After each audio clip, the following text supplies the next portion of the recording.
Hey guys, tonight we're slipping into something a little unusual, a quiet corner of the medieval world, where librarians didn't just shelve books, they literally chained them down. You're standing right here with me, in the dim glow of lantern light, and I promise this place feels so different from the libraries. You know that you probably wouldn't survive 5 minutes here without complaining about the temperature, the smell, or the lack of wi-fi. So, before you get comfortable, take a moment to like the video and subscribe, but only if you genuinely enjoy what I do here. And while you're settling in, comment where you're watching from and what time it is for you, because there's something magical about all of us gathering across time zones to wander into history together. Now, dim the lights, maybe turn on a fan for that soft background hum, and let's ease into tonight's journey together.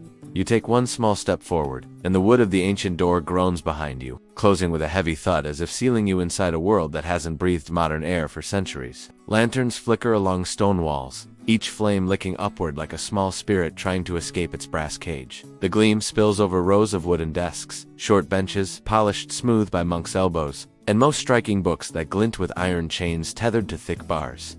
Running along the edges of the tables, your eyes widen, because it's one thing to hear about chained books, and a very different thing to watch them sitting there, like well-behaved prisoners, waiting for someone to approach. The whole place hums with a strangely quiet dignity, like it remembers every hand that ever turned a page. Here, the cold in the air settles on you at once. You inhale and taste dust, parchment, and the faint metallic Thames of iron, a combination you definitely won't find in a modern public library unless something has gone catastrophically wrong. Your fingers tingle a little, as though the chill itself is whispering, "Welcome back to a time when knowledge wasn't free." Or portable. You take a few more steps. The chains clatter softly, responding to your movement even though you haven't touched a single book yet. That's when you realize the books aren't just sitting on the tables. They're locked to them. Thick iron rings bolted into wooden boards that probably weigh as much as a small dog. This isn't decoration. This is security. And suddenly, without anyone saying a word, the room tells you a universal medieval truth. Books used to be so valuable that losing even one could cripple an entire monastery's library. That's your first historical reality check of the night. Imagine a library today mourning the loss of a paperback romance novel the way a medieval scriptorium would mourn the disappearance of a single manuscript. You can almost hear a stern monk whispering behind you, "That book took 3 years to copy by hand." So no, you may not take it home just because you're a fast reader, young one. Catch yourself laughing quietly, your first joke moment, because the idea of a medieval librarian scolding you for overdue returns suddenly feels very real. As you move between the long desks, your fingers trail across the chained volumes. The leather is thick, a little cracked, and surprisingly warm compared to the surrounding air. You imagine someone centuries ago placing their palm in the exact same spot, waiting for the telltale creak of the chain as they pulled the book close. A soft scraping sound makes you turn. One of the chains sways slightly, as if nudged by a draft you didn't feel. It's a tiny motion, easy to overlook, but that's when you notice something odd. Each book isn't chained shut. It's chained open, or rather, it's chained in a way that lets you open it but not carry it far. The books, you realize, were meant to be read at these very desks and never leave them. And then, like a whisper slipping through cobwebs, the room offers you an unusual, lesser-known fact. Some libraries didn't just chain books to desks. They chained the desks to the floor to stop thieves from taking the whole setup at night. You blink at that one. Imagine a thief dragging an entire desk outside like a medieval midnight workout. It's ridiculous enough that you can't help but smile again. Joke number 2, forming in your mind. At least you'd never skip leg day. If you were a book thief back then, the lantern light shifts as a breeze moves through the arches overhead. Whatever this place once was, monastery, cathedral library, or town reading hall, it holds the faint echo of footsteps. You can almost sense the bustle of scholars from centuries past, leaning over chained manuscripts, muttering Latin phrases, and occasionally groaning over long passages the way you might groan at a glitchy PDF. And then, as you gaze across the room, a question curls into your thoughts like incense smoke. Why so many chains? Why such heavy security? It can't be just greed. It can't be just fear of theft. You run your hand along a chain link, the iron cool and gritty. That's when the third story element surfaces. Subtle but precise, something historians still debate. Some claim chained libraries were about protecting knowledge. Others say it was about controlling who could read what. A few even argue that chaining the books was a symbolic act, a reminder that knowledge itself was bound to the church. Books, after all, weren't simply books here. They were lives, prayers, entire worlds pressed into pages. And in a world without mass printing, a missing manuscript wasn't an inconvenience. It was a disaster. You feel that weight now? Literally, as you try lifting one of the books, the chain grinds slightly but holds firm. The book is heavier than you expect, nearly as solid as a brick. If you dropped it on your foot, you'd probably need medieval medical care. which, honestly, you definitely wouldn't survive. That gives birth to joke number 3 in your mind. Congratulations, you've invented the world's first academic injury. You look up again, and let your eyes adjust to the glow. Shadows flicker between the shelves like thin, silent guardians. Every chain hums faintly, as if echoing all the hands that ever pulled them. All the minds that ever sat here trying to understand the universe with nothing but ink and hope. The longer you stand here, the more the space breathes around you, as though welcoming you into an ancient rhythm. You're not just observing a library, you're stepping into its memory, and the memory wraps around you gently, cool as vellum, soft as the dust drifting lazily in the lantern light. You inhale deeply, and the medieval world settles against your shoulders like a cloak. Your steps slow, your senses sharpen. This place is going to take you somewhere deeper into its halls, deeper into its secrets, deeper into a story that has only just begun. You take another slow step, the stone beneath your feet colder this time, as if the floor itself is warning you about what lies deeper inside. The air shifts, it grows denser, wetter, carrying that unmistakable smell of old paper meeting damp earth. You rub your fingers together, feeling tiny grains of moisture gather there, and you can't help thinking it's a bit like walking into the storage room of a badly air-conditioned office, except here the consequences are much more dramatic than a few wrinkled documents. Here, books could die. Or at least, that's what it feels like. The corridor narrows as you move forward. Light slants weakly through arrow-slit windows, landing in thin ribbons on the gravel-gray walls.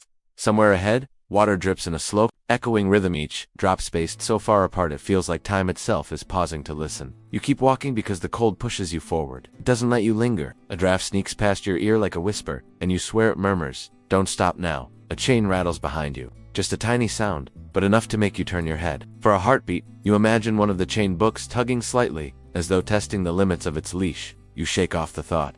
Though it lingers amusingly in the back of your mind, if any books were going to rebel, it would be medieval ones. They survived plagues, raids, mold, and monks who insisted on writing in margins with the intensity of students cramming at 3 a.m. You tread deeper into the cooling gloom, until the ceiling arches overhead like the inside of a stone ribcage. The walls broaden, forming a wider chamber that feels like a secret breathing space carved beneath the world. And this is where you first see it. The long row of chained volumes resting on heavy wooden boards, their bindings gleaming faintly with dew. The sight of them lying so still, so restrained, feels strangely alive. You can almost sense the weight of the centuries clinging to their pages. A draft slides across your cheeks as you approach.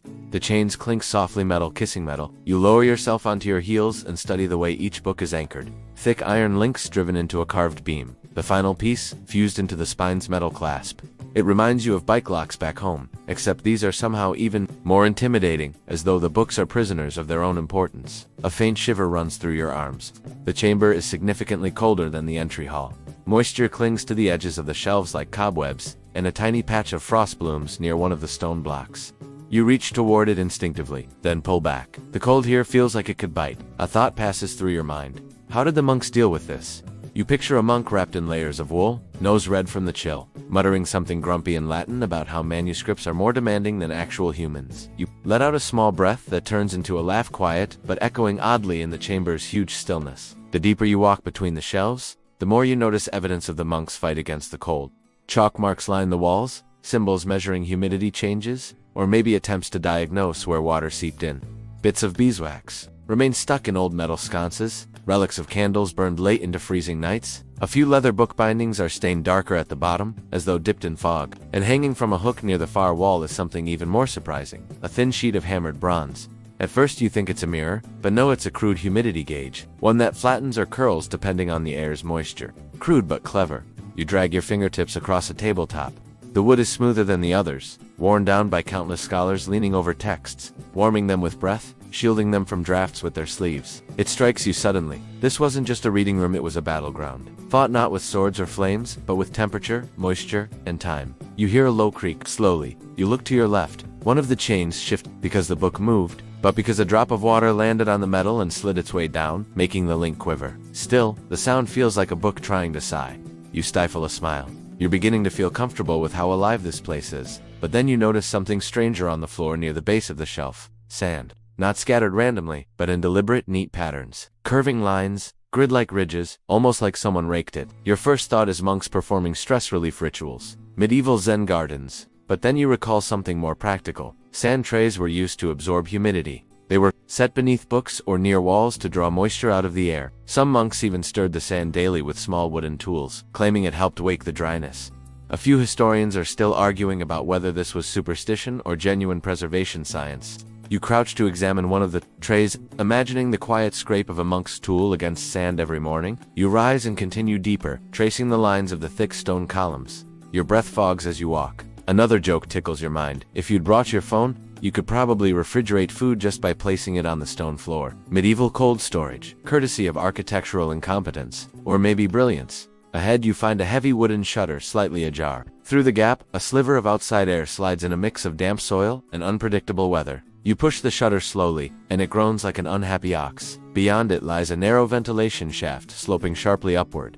Rain has carved small channels in the stone, leaving patterns like miniature riverbeds. You touch one gently. The stone is slick. A sudden gust of air sweeps through the chamber, fluttering the edges of a parchment still being repaired on a work table nearby. The parchment lifts slightly, revealing the faint ghost of text beneath a palimpsest, a manuscript written over an older manuscript. You lean closer, fascinated. The original text is faint, scraped away by careful hands long ago. Sometimes, monks reused parchment because it was expensive, sometimes because the older text was considered less important, and in a few cases still heavily debated by historians, texts were scraped away because they were deemed dangerous. For a moment, you feel like you've stumbled onto a secret.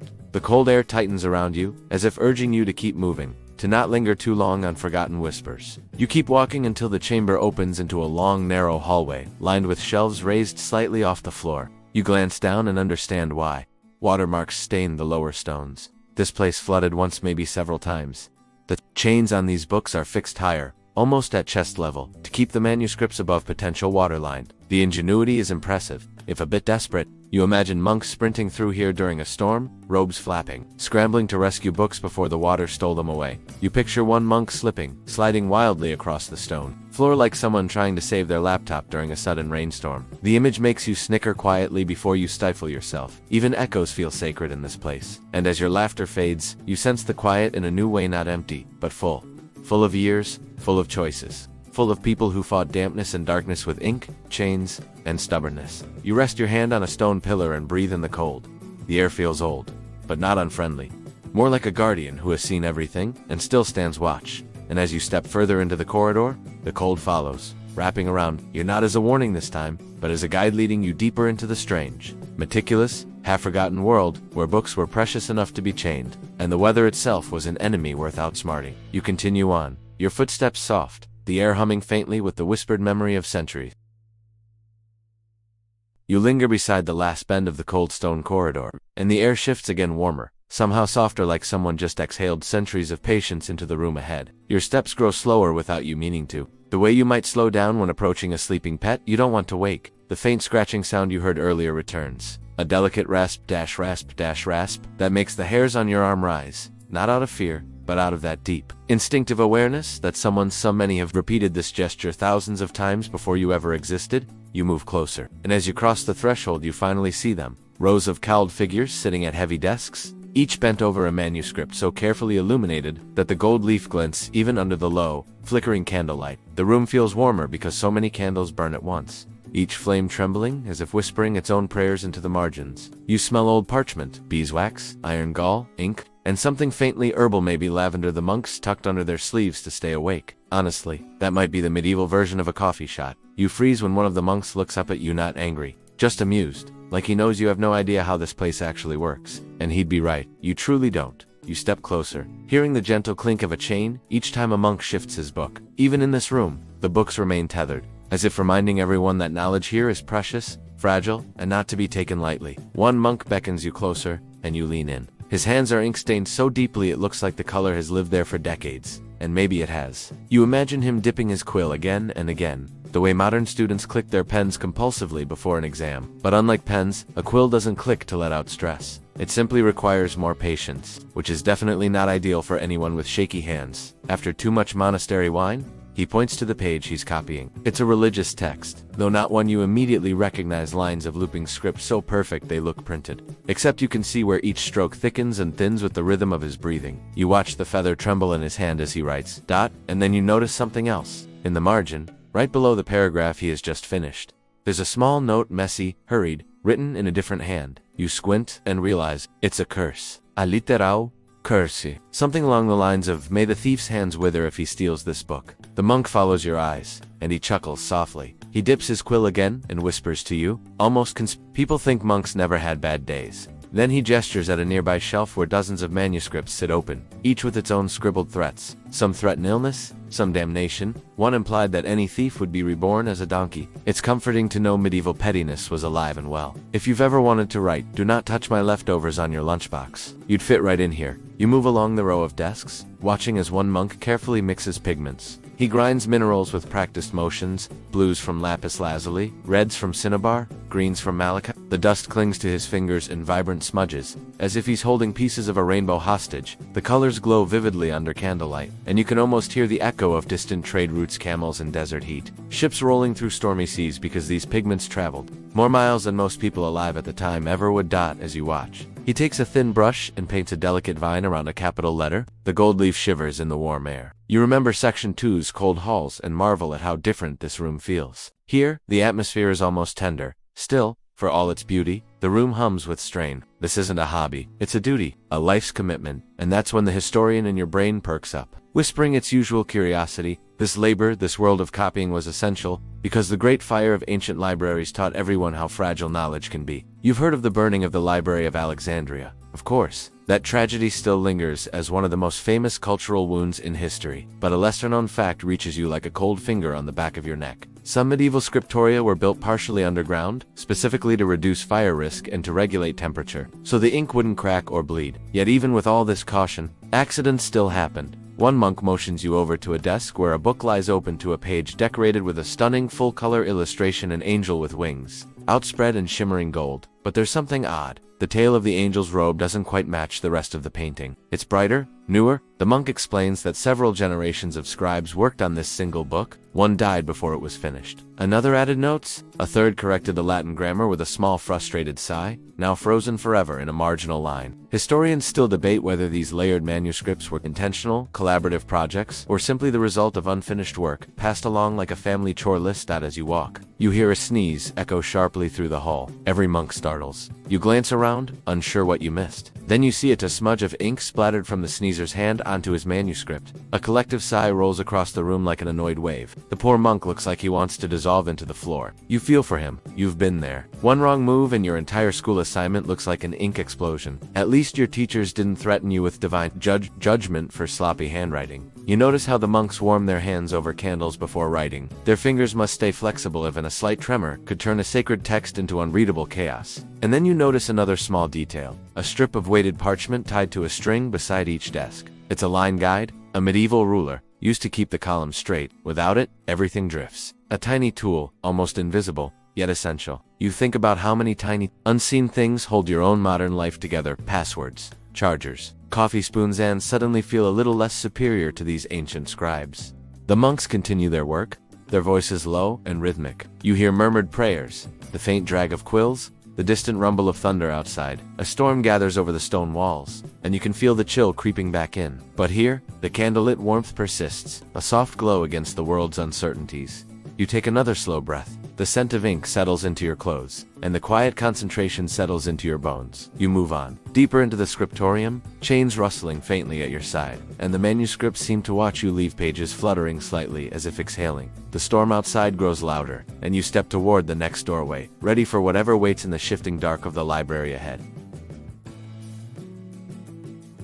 You drift onward, guided by the soft shuffle of your own footsteps, until the scent of cold parchment and candle soot begins to fade behind you. A different smell takes its place, something sharper, a little smoky, and oddly cheerful, like roasted nuts, mixed with damp wool. Before you know it, the stone corridor opens into a market square tucked beneath the timber-bird archway. Lanterns swing overhead with a gentle clatter, and the air hums with that strange, restless energy only a crowd can create. You realize, almost instantly, that you've stepped into a medieval book market, an entire little world of ink-flecked traders, wandering scholars, and eager buyers, clutching coin pouches close to their chests. The first thing you see is a man holding a single book like it's a priceless relic. His boots are worn, his coat stained with ink splashes that form accidental constellations, and he has that frantic look of someone who spent the last 3 nights arguing with parchment. Before you can even wave, he thrusts the book toward a cluster of passing monks and shouts something about the cleanest margins in all of Christendom. You have to bite back a laugh, because even from where you stand, You can see the margins are wildly crooked, but his confidence is admirable,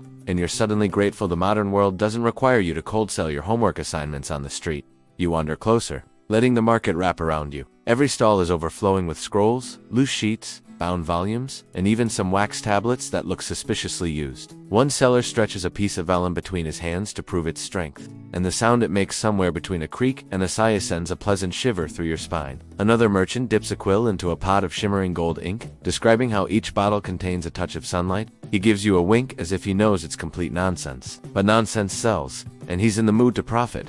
It doesn't take long before you begin to notice something peculiar. Nearly every book you see is chained, not locked to a desk, not attached to a shelf, just hanging from short iron links like jewelry on display. The merchants treat the chains as casually as modern sellers treat price tags. You watch one man weigh a book in his hand, chain and all, and mutter that the iron alone is worth more than last winter's apples. That's when the odd logic of this world begins to settle into place. Books aren't just rare there. Luxury is so valuable that people have invented entire economies around protecting them. Don't touch unless you've washed your hands. A woman calls from behind a long wooden counter. She eyes you suspiciously, then relaxes a little when she sees you're empty. Last boy who handled my stock left fingerprints everywhere. I swear he thought vellum was just fancy cheese. Her voice cracks with laughter, and for a moment you forget where, or rather when you are. It's comforting to know that even in the Middle Ages, customer service comes with equal parts charm and exasperation. You pause at her stall, drawn in by the colors, deep reds, moss greens, oak, and blues that shimmer under the lantern light. She lifts a manuscript wrapped in a cloth of faded gold.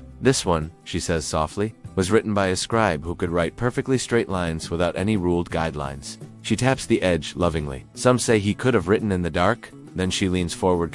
Historians still debate whether he was just incredibly skilled or incredibly nearsighted. You smile, imagining a scribe squinting so hard he accidentally invented straight lines. As you continue along the row of stalls, you notice the elaborate tactics sellers use to draw attention. One performs dramatic readings. Another claims his books are blessed to resist wormholes, though you catch him flicking a suspicious crumb from a corner when he thinks no one is watching. A third waves his arms wildly, shouting that he offers discounts for anyone willing to trade rare stories or scandalous gossip. You can't help but imagine what a modern bookstore would look like if run the same way. Probably chaotic, probably loud, and definitely entertaining. Maybe even more entertaining than that one store where the staff writes snarky shelf labels. A wiry man with sharp eyes beckons you over. His stall is strange. There are no books in sight. Instead, he sells tools, awls, needles, thread spun from flax, tiny hammers, clasps, locks, and most notably, little chain links piled like metallic grains of rice. For scholars who fear theft, he explains in a hushed whisper, and for librarians who want the peace of mind of knowing their books will still be there tomorrow morning.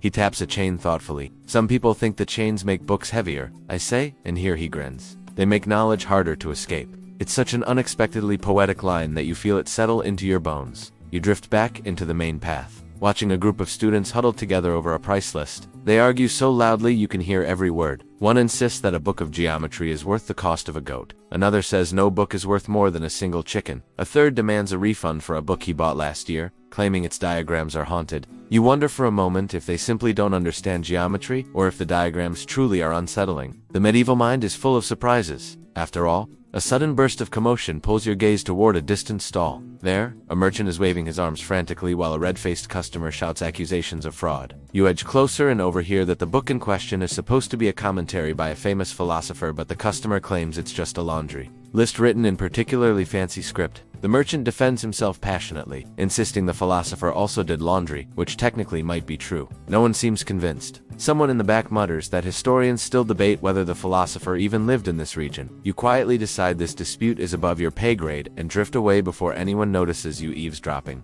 Jokes aside, you begin to realize something important as you walk. Every stall, every cellar, every frantic negotiation points to the same truth. Books in this world are precious in ways you rarely think about. Precious enough to chain, precious enough to guard with curses and oaths, precious enough to spark arguments in crowded marketplaces. Knowledge here is a fragile flame, one that must be protected from weather, thieves, insects, and even human carelessness. And with every chain link you see, you feel the weight of responsibility that medieval societies carried. A quiet cellar at the edge of the square catches your eye. His table displays only 3 volumes, each wrapped in aged leather. He picks one up, brushing dust from its spine. This one traveled across 3 kingdoms, he murmurs, and was nearly lost to a river when a ferry overturned. They say a monk leaped into the water to save it. The seller strokes the cover with reverence. Some scholars argue the story is exaggerated, others insist it's true.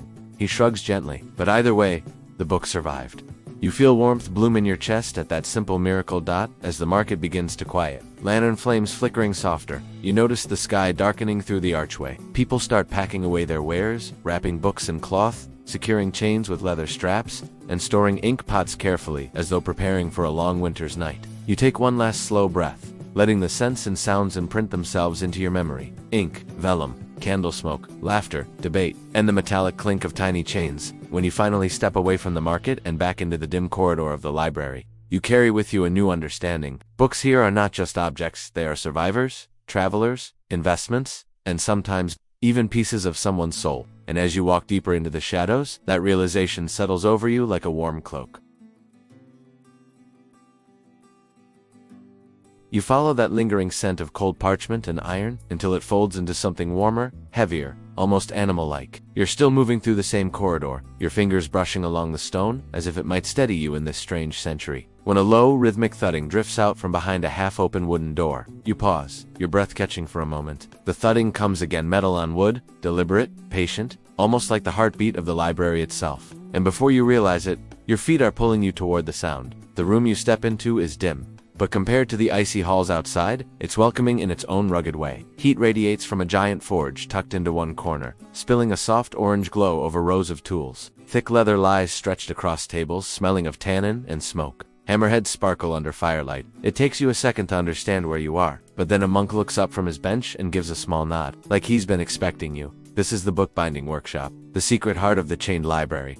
You walk in carefully, because the floor is cluttered with strips of leather, piles of wooden boards, and coils of iron rings waiting to be shaped. It feels a bit like stepping into a medieval gym, except instead of lifting weights, everyone is lifting books in various stages of construction. You half expect someone to walk by in a tank top whispering, "Let's get those bindings strong today." But no, these monks are silent and focused, their movements gentle despite the tools that look dangerous enough to star in a fantasy movie. A monk motions for you to come closer. You lean over his workbench and watch as he threads a thick needle through folded sheets of parchment. The sound is soft but satisfying, like sewing clothes but far fussier. You notice how the parchment curls slightly at the edges, as though it remembers it once belonged to a sheep. And with each stitch, you see the monk's fingers tremble just a little. Not from age, but from concentration. Books weren't merely assembled here, they were raised, cared for, armored, prepared for the world outside. He lifts the manuscript to show you how the pages are sewn into small bundles called gatherings. Then he places them between two slabs of wooden board. He explains through gestures and murmured Latin,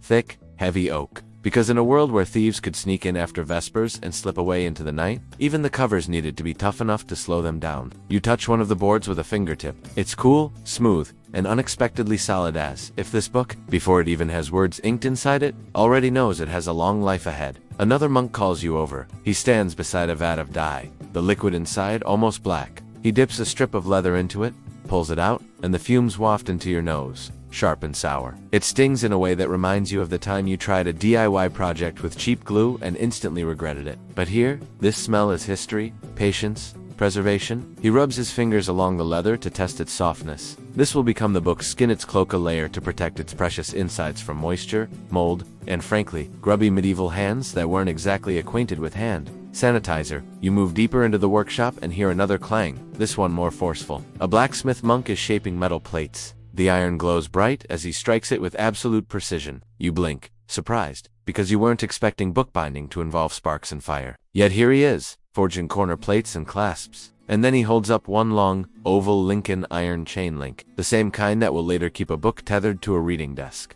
ensuring no one tucks it under their robe and walks out pretending nothing happened. You can't help but smile at how serious this monk is. He looks like he's forging a weapon, not a chain for a book. And in a sense he is forging protection, defense, a promise that knowledge will not simply vanish in the night. Some historians still debate whether certain libraries used heavier chains for symbolic intimidation or purely practical security. The monk in front of you, however, doesn't look like he's debating anything. He's hammering his answer into glowing metal. A small commotion at the far table catches your eye. Two apprentices are arguing quietly over the size of a clasp screw. You lean closer and catch snippets. One of them insists on using a larger screw to deter thieves, while the other counters that it will make the book weigh as much as a brick. You chuckle under your breath. Even back then, people had strong opinions about hardware. One monk waves the two apart, muttering something about how they'll resolve this before the feast bell rings. You get the feeling they've had this argument many times, You're invited next to feel a freshly bound book. You lift it onto your arms, dip lower than you expect. This thing is heavy. Not like, oh wow, that's dense heavy, but if you threw this at someone, you'd win the battle instantly heavy. A joke flutters through your mind. Now you understand why medieval students had great biceps. Even before gym memberships existed, the leather feels warm, the board's solid, the spine stiff and proud. It's easy to imagine this book sitting on a chained desk for hundreds of years, gathering the whispers of scholars. A monk hums softly as he punches holes for the chain mount. The sound blends with the crackling fire and gentle shuffle of sandals. You lose yourself for a moment in the rhythm of the workshop, the taps, the rustles, the murmured Latin phrases. It feels strangely soothing, like an ancient ASMR session created by accident. The monk shows you how the chain attaches. A metal mount bolted to the wooden board, a swiveling ring that lets readers tilt the book at odd angles without breaking their wrists, and a long chain with enough slack to open the manuscript fully, but not enough to wander away. It's elegant and crude, all at once, a mix of craftsmanship and caution. And as you watch, you feel the weight of history settling into your hands. These books weren't just knowledge, they were investments. Treasures, sometimes worth more than a horse or a stretch of land. One monk gestures toward an odd little artifact on a shelf. You step closer and see a narrow wooden frame lined with grooves. He mimics sliding a manuscript into it, tightening clamps. You realize this is an early book press used to flatten pages and glue bindings evenly. It's almost adorable, like a medieval panini press. You imagine someone centuries ago joking, "Don't grill the scriptures," and you quietly laugh to yourself. In a corner, another workstation holds pigments: red, blue, gold. A younger monk is carefully brushing a thin strip of gold leaf onto a cover's inlay. He looks nervous, like one wrong breath might ruin hours of work. When he finally presses the thin sheet down, it clings perfectly. He lets out a sigh of relief. You resist the urge to applaud. He smiles shyly anyway, as if he somehow heard your unspoken encouragement. The hours slip by, though you're not sure if time behaves normally here. Watching the book come together, piece by piece, feels like watching memory being stitched, hammered, dyed, and chained into existence. You marvel at how much effort goes into something you now flip through casually on a tablet. If medieval monks could see you scrolling with your thumb, they might cry or faint or ask how many demons powered your device. As you prepare to leave the workshop, a monk hands you a tiny scrap of leather, a souvenir, soft and warm from his hands. He nods toward the door, inviting you to continue your journey deeper into the world of chained books. And as you step back into the corridor, the sound of hammers and crackling fire fades behind you. Like a memory sinking into the spine of a book newly born, you take a breath, steady, warm, filled with the quiet awe of what you've witnessed. The workshop, it smells, its heat, its patient rhythm, lingers with you as you move on, carrying the echo of every stitch and strike in the pages of your own unfolding journey. You linger deeper in the dim corridor, your fingers brushing the cool iron of a chain that rattles just slightly, like a whisper, warning you not to wander too far. The air quivers with a faint tension, as if these old books remember every thief who ever tried to slip them away under a cloak. You take another step, letting the soft glow from a high, narrow window fall over you, and that's when you hear it's someone behind you clearing their throat in the slowest, most suspicious way possible. You turn, half expecting a monk ready to accuse you of pocketing a manuscript the size of a pillow. But instead, the voice begins to tell a story. A low, almost conspiratorial tone. The kind meant for nighttime. The kind perfect for whispering about crimes that once shook entire monasteries. And tonight, you get to wander right into them. You lean closer, and the world shifts. Your breath fogs lightly in the cold air. Your feet find the gritty stone floor beneath you, and the tales of famous medieval book thieves, the ones librarians still mutter about in their sleep, begin to unfold. The first thief is introduced with a flourish, a scholar who should have known better. You see him, robes swishing dramatically, beard that's trying too hard, quill feathers sticking out like he lost a fight with an inkpot. His name is tossed into the air like a rumor that refuses to die. He walks past chained books, glancing left and right, pretending to admire architecture while measuring how much metal he'd need to saw through. You can't help but smirk. It's the exact face people make when they browse stores today, insisting, "I'm just looking," while touching everything like a raccoon in a gift shop. But the moment he tried to smuggle out a manuscript under his robes, that's when the chaos began. Because plot twist books back then were not small. They were heavy, chunky, iron-reinforced beasts. He barely made it 3 steps before nearly toppling down a staircase like a lopsided wheel of cheese. You imagine the scene in slow motion, the book sliding, the robe flapping, his dignity falling even faster. You try not to laugh, but a tiny snort escapes you anyway. The tale pauses, giving space for another layer, the darker one. The one where theft wasn't always clumsy. Some manuscripts did vanish, whole pages, whole works, and many were never recovered. You pause at that thought. One of the books beside you hangs slightly lighter on its chain, a copy of an old herbal guide with a missing final page. You trace the spot where parchment ends abruptly, and the echo of that theft feels strangely alive. but then something odd slips into the story. A theft no one can quite agree on. You lean in as the storyteller lowers their voice. There was once a monk quiet, diligent, perhaps a little too obsessed with a particular manuscript. A book about celestial patterns. One night, it disappeared. No broken chain, no forced lock, no signs of theft at all. The monk vanished too. Some said he ran away with it. Others said he was framed. A few whispered even stranger things, like maybe he didn't steal the book. Maybe the book stole him. A cold draft weaves by you, carrying the scent of old vellum and soot. You wrap your arms around yourself instinctively, imagining just for a moment the panic of waking up in a scriptorium to discover a precious manuscript missing. Not just a possession lost, but years of human effort, scraped knuckle by knuckle across parchment.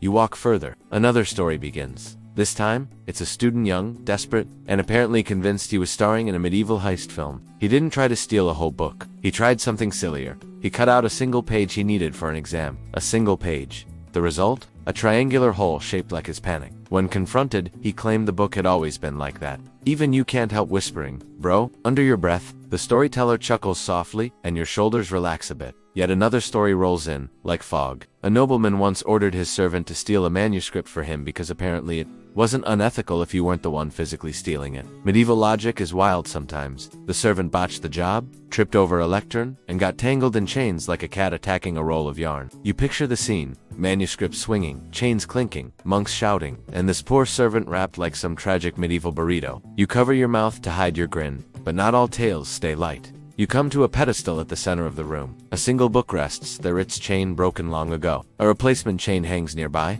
but it is empty. The storyteller lingers on this moment. A manuscript stolen by a traveling scholar centuries ago. One believed lost forever, only for fragments of it to reappear in another region decades later. Torn, rearranged, repurposed, used in bindings of unrelated books, like ghosts scattered through pages that weren't theirs. It's a strange, sad ending. Theft, not for greed, but for convenience. A truth settles into your chest. In a world before printers, stealing a book wasn't like stealing an object. It was stealing a voice. Stealing memory, stealing years. You place a hand on the cold stone rail, letting that thought sink in. And just when the mood grows too heavy, the storyteller nudges you. Honestly, they say, some thieves could have saved themselves trouble by just asking nicely, but no. Apparently quiet conversations were too complicated. You smile again. The tension lifts. A last story rises quieter, gentler. A librarian who caught a thief not by force, but by kindness. Offered him a seat, offered him time, reminded him knowledge didn't need to be taken when it could be shared. That thief never stole again.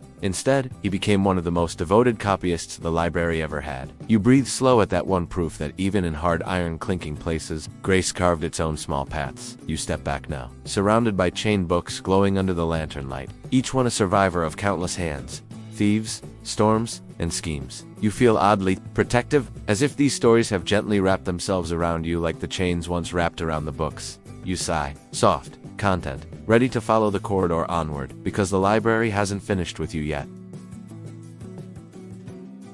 You let your fingers drift along the cold grain of the wooden bench as you ease yourself down, the weight of the long hall settling around you like a heavy, wool-lined cloak. The board beneath you is thick, uneven, and carved from a single slab of timber, the kind of thing that would cost a fortune today but was just furniture back then. When you shift your legs, something clinks softly, a metallic whisper that makes you pause, and then you notice it. The book in front of you is tethered firmly, almost indignantly, to the desk by a chain that refuses to let it wander, even a hand's breadth beyond its prison. You reach out, and as you draw the book closer, the iron chain tightens with a faint scrape. It reminds you of one of those retractable pens at the post office, except this chain doesn't retract, doesn't glide, doesn't forgive. It just pulls, and in that pull, you feel the logic of it. The centuries of readers before you, each one leaning forward under the exact same constraint. Their elbows pressed in the same grooves, your arms now fill. The air has that familiar medieval library scent. Old leather, cold stone, a faint trace of candle soot, and the warm musk of parchment softened by centuries.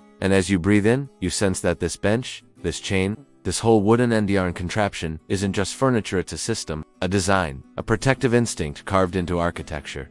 You slide the book open, the chain shifting again, rattling like a small, tired serpent. You have to angle your body just so, because the chain's length is carefully calculated, long enough for reading, short enough to prevent an enthusiastic thief from dashing away with a priceless manuscript tucked under their cloak. These chained libraries, or libri catenati spread across Europe, are a kind of low-tech, high-security marvel. And as you settle in, you feel the distinct sensation that you're sitting in a tiny prison cell, except you're the free one, and the book is the inmate. A soft draft rolls in from the stone corridor. brushing against your ankles like a cat that hasn't decided whether it likes you yet. You lean closer and notice the iron staple hammered deep into the book's wooden cover. Not just nailed, like the book itself had been grafted into the library's skeleton. Some libraries chained their books by the spine, some by the front cover, and a few by the back. In a setup, historians still debate the efficiency of, was chaining the back better for turning pages? Was chaining the front faster for shelving? No one quite agrees, and honestly, you're just trying to keep the chain from smacking you in the wrist. You shift your weight again, feeling the desk's roughness scrape lightly against your palms. The design of these medieval desks is stranger than you expect. They're slanted at a precise angle, meant to hold heavy manuscripts open without the reader having to fight gravity. You can almost hear the unspoken reasoning. Books are expensive. Readers have weak wrists. Let the furniture do the work. But the most surprising part is the way the desks are bolted to the floor. You lean down slightly, peeking at the joinery, noticing the giant pegs and iron brackets anchoring the whole reading station into the room itself. This isn't a table, it's infrastructure, an immovable, unstealable reading machine. If modern furniture is IKEA, this is anti-IKEAno. One is taking this home in a flat-packed box. The chain creaks again as you turn a page, and you realize that every sound here is amplified by the stone. A cough echoes like a confession. A sneeze sounds like a theological debate. There's a gentle humor in imagining medieval students trying to look intellectual, while the chain on their book clattered loudly every time they moved, like struggling with a loud Bluetooth keyboard during a silent Zoom meeting. You trail your fingertips along the chain links. They're surprisingly smooth, worn down by generations of hands pulling, adjusting, shifting, a tiny tactile history, and as you follow the chain to where it anchors into the desk, you notice the simple but ingenious lock mechanism that secures all chains to a single iron bar underneath. A central locking system, medieval style. These librarians weren't playing around. You can see why this system mattered. Books weren't just rare, they were irreplaceable. Copying one could take months of backbreaking effort, ink-stained fingers, and sometimes entire teams of scribes. Losing a book wasn't just inconvenient, it was like losing a piece of the community's memory. So they locked memory to furniture. Knowledge became physically anchored, and access was literal and limited. Still, you can't help smiling at the absurdity of it. Imagine walking into a cafe today and finding every laptop chained to the table, or seeing students in the university library pulling their textbooks as if they were on medieval leashes. There's something charming about it, a little ridiculous, a little brilliant, and a little claustrophobic. You run your hand along the desk again, noticing faint marking scratches, initials, maybe even doodles from board readers centuries ago. A tiny flower carved in the corner, a half-finished geometric pattern. You can feel the humanity in these small signs of impatience and distraction, proof that procrastination is eternal. If medieval students had Wi-Fi, they would definitely have been scrolling instead of reading. The book in front of you feels heavier now, just physically, but historically, and you sense something deeper settling in the room, a kind of stillness, like the library is holding its breath. You shift slightly, listening to the subtle clinks of the chain, the tiny chorus of metallic echoes, and you imagine the generations before you sitting exactly where you sit, tethered to wisdom by iron links, a strange intimacy. Then, softly, from somewhere behind the shelves, you hear a faint thump, maybe a distant door closing, maybe a monk dropping something, maybe the building itself stretching after centuries of holding stories. The sound ripples through the hall, low and soothing. You turn another page, letting the chain drag gently across the table, the movement slow and quiet. You feel the structure of the desk, the tension in the chain, the slight weight pulling at your wrist. And something about the whole setup hits restraint, its seriousness, its ancient practicality wraps around you like a whisper of the past, reminding you how precious knowledge once was. You lean a little closer, breathe in the paper, the dust, the faint metallic temps of the chain, and you sit there, connected to the desk by the same system that held readers centuries ago. And you almost feel the library watching opposite, but protectively over the stories it has guarded for so long. And as you settle deeper into the seat, the soft clinking of the chain begins to feel like part of your pulse, steady and warm, as the library waits to show you the next chapter of its strange and beautiful world. You step quietly across the worn stone floor, the faint echo of your boots brushing against the ancient walls. Ahead, the door to the librarian's private chamber stands slightly ajar, and you hesitate just long enough to notice the brass key hanging from a hook, glinting in the soft flicker of candlelight. The air here is warmer, heavier, with a hint of parchment dust mixing with the lingering aroma of ink and beeswax. You can almost imagine the dozens of hands that have opened this very door over centuries. Each one deliberate, each one aware of the unspoken authority behind it. And as you push the door open, the faint squeak of the hinges makes you grin because, honestly, medieval doors have the kind of dramatic flair that IKEA could never match. Inside, the librarian sits hunched over a ledger, quill poised in one hand, spectacles perched precariously on the bridge of his nose. He looks up slowly, peering at you through lenses that magnify his expression, like a kindly wizard watching over his domain. You can feel the weight of his gaze. It's not threatening, but it's the kind of look that immediately makes you consider whether your socks are actually clean. There's humor in imagining him judging your medieval literacy skills from across the room while scribbling notes with one hand, and delicately balancing his coffee, or more accurately, a steaming cup of something vaguely herbal that you're pretty sure wouldn't pass today's food safety standards. This librarian isn't just a keeper of books. He is the gatekeeper of knowledge itself. Each key he carries is a token of both privilege and responsibility. You notice, almost instinctively, the jangling of the multiple keys hanging from his belt. They clink together softly, a delicate metallic symphony. And you realize that in this room, access is not a given, it's earned. And earned with patience, reverence, and a very clear understanding that a mistake could mean the permanent loss of centuries-old manuscripts. The system is meticulous. Each key fits only its intended lock, and there are backups, redundancies, and even some keys that serve purely ceremonial purposes, dangling like jewelry to remind visitors of the librarian's power. Historians still debate whether some of these keys were ever truly functional, or if they existed just to inspire or mild intimidation among the scholars. You take a careful step closer, drawn by the flicker of candlelight bouncing across the spines of stacked books. Some are small and unassuming, almost hiding in plain sight. Others are massive, leather-bound, with iron clasps glinting like miniature armor. You notice a peculiar detail. One shelf has tiny carved faces at the corners, like watchful gargoyles keeping vigil over the precious texts. You smile, because even back then someone clearly had a sense of humor, or perhaps paranoia. These carved eyes seem to follow your movements, a playful echo of the librarian's own vigilance, and in a way, it feels like the room itself is alive, aware of every hand that reaches.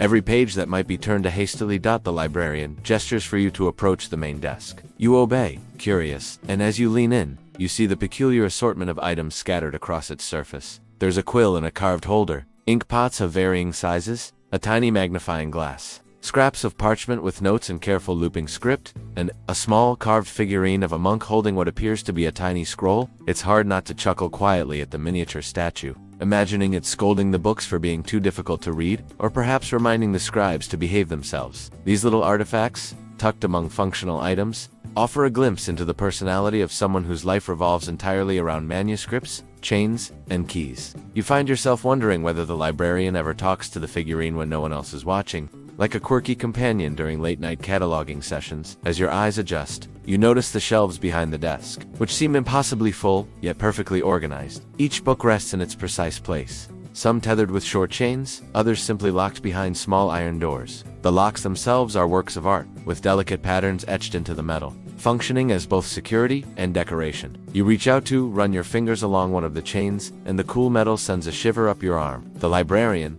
observing this, doesn't scold you. Instead, he lifts an eyebrow in a gesture that combines mild amusement with patient tolerance. There's a quiet humor in imagining a modern librarian dealing with someone touching the books this way, probably a mix of horror and an internal scream. But here, centuries ago, it feels natural, almost expected, that hands and eyes wander in curiosity while respect remains intact. You notice, tucked in a corner, a curious stack of small notes, handwritten in a variety of inks and scripts. They appear to be records of when books were last consulted, by whom, and occasionally, a tiny doodle or remark. One reads, almost humorously, "Do not let Friar Thomas near the illuminated psalms. He will smudge the gold leaf with his unholy enthusiasm." You laugh softly, imagining this friar's earnest attempt to read without causing chaos. The notes, although minor, provide a glimpse into the subtle dynamics of the library's daily life. Rules, gentle warnings, and tiny moments of personality immortalized on scraps of parchment. Historians still debate the extent to which these marginalia reflect actual disciplinary measures versus playful commentary by overworked scribes.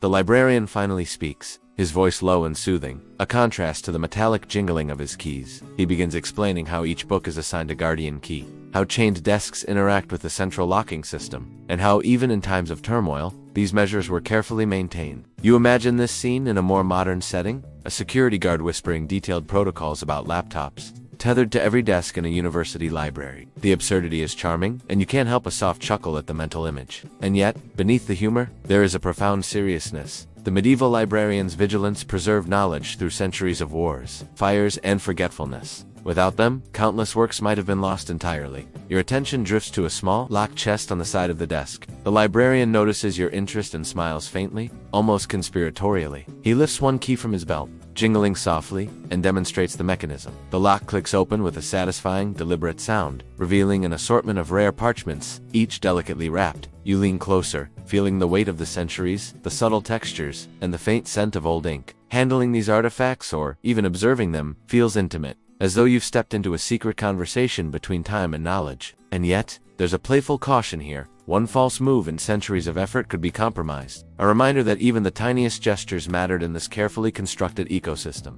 Finally, you sit back slightly, absorbing the atmosphere of the room. The combination of keys, chains, meticulously arranged shelves, and the librarian's quiet authority evokes a profound sense of connection. You can feel yourself tethered, not just to the book in front of you, but to a lineage of caretakers, scribes, and scholars who have passed through these halls before. There's a gentle humor in realizing that your modern self, casually wandering into this space, has been swept into centuries of careful control, subtle supervision, and small human quirks immortalized in wood, metal, and ink. And as you settle into this strange intimacy, the clinking of keys, the soft rustle of parchment, and the faint scent of old ink lull you into a rhythm, almost hypnotic, bridging centuries with a quiet, playful grace. You lean back, letting the leather-bound chair cradle you, and feel the weight of history, craftsmanship, and human idiosyncrasy pressing gently, not oppressively around you. The librarian's eyes follow you with quiet approval, and you realize that in this moment, you are a guest, a participant, and a witness all at once. The room hums softly with the echoes of careful hands, measured steps, and whispered diligence. And as you exhale,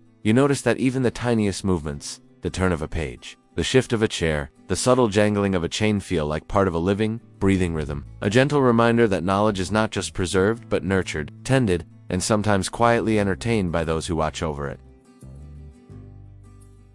You move along the narrow aisle, the soft thud of your footsteps muted by thick rugs, and you notice scholars tucked into corners, hunched over open tomes as if they were holding fragile little creatures. The air is a gentle mix of old paper, wax polish, and a hint of wood smoke from a distant hearth. And you can almost hear the faint scratching of quills that seem to echo like whispers across centuries. You settle onto a small wooden bench, the kind that creaks politely under your weight, and realize that in this environment, every sound matters. Even the quietest shuffle feels amplified, yet it is somehow comforting, a reminder that you are sharing this hallowed space with generations of minds who approached books with both reverence and a touch of obsession. Honestly, if modern libraries had this ambience, your earbuds would be obsolete, and people would probably meditate here instead of scrolling on their phones. As you watch, you notice the intricate dance of scholars moving through the stacks. Some walk deliberately, eyes scanning the shelves for the familiar gleam of iron-bound covers, while others lean closer to whispered companions, passing notes that flutter like butterflies across the air. You can almost feel the tension and excitement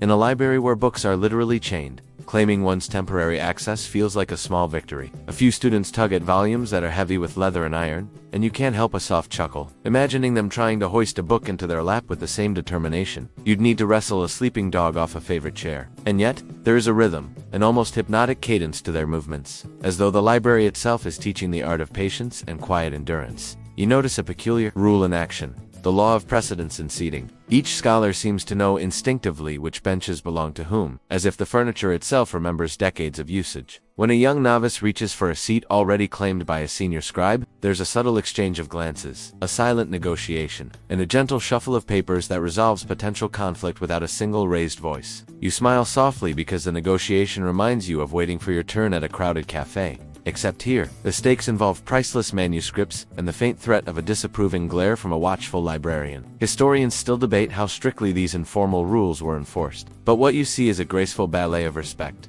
hierarchy, and a shared understanding that books are precious treasures demanding patience and care. As you lean back slightly, you notice marginalia tiny notes scribbled in the edges of pages by readers long gone. Some are warnings, others are playful jabs at the authors, and a few are almost confessions of secret knowledge or whispered discoveries. One note reads, almost humorously, "Do not spill ink upon this page, or the angels will frown." You chuckle softly, imagining a medieval scholar pausing mid-sentence to ponder divine disapproval, while secretly hoping that the angels appreciate his creative calligraphy. These small annotations are intimate glimpses into minds long departed, and you feel a warm, almost magical connection to them. Each scribble, doodle, or admonition adds personality to the silent, solemn atmosphere, reminding you that even in the strictest libraries, humans leave traces of their quirks and humor. Nearby, a group of students gathers around a particularly impressive illuminated manuscript. Its gold leaf glints in the dim candlelight, almost winking as if teasing the viewers. You notice the way they handle it with gloved hands, speaking in hushed tones,